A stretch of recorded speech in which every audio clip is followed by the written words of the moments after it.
উপস্থিত একতা গার্মেন্টস শ্রমিক ফেডারেশনের সংগ্রামী সাধারণ সম্পাদক জনাব কামরুল হাসান, উপস্থিত আছেন বিএডব্লিউএফ এর সাধারণ সম্পাদক জনাব তাহমিনুর রহমান, আরো সিনিয়র নেতৃবৃন্দ, বিএরজিডব্লিউএফ এর পাপিয়া আক্তার, দোকান কর্মচারী ফেডারেশন থেকে মোল্লা ভাই সহ সিনিয়র নেতৃবৃন্দ, সবাইকে আমার সংগ্রামী শুভেচ্ছা।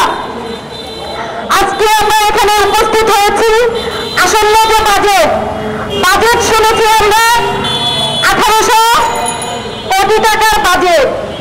আমরা জানতে চাই সেখানে গার্মেন্টস শ্রমিকদের জন্য বাজেট কোথায়? গার্মেন্টস শ্রমিকদের জন্য আসলে কি বাজেট করা হয়েছে, কি রাখা হয়েছে? যেই শ্রমিকদের শ্রম ঘামে দেশের অর্থনীতির চাকা সচল রাখা হয়, সেই শ্রমিকদের জন্য আসলে কি বাজেট রাখা হয়েছে? আমরা বিগত দিনেও দাবি করে এসেছি যে গার্মেন্টস শ্রমিকদের জন্য যেন রেশনিং ব্যবস্থা রাখা হয়।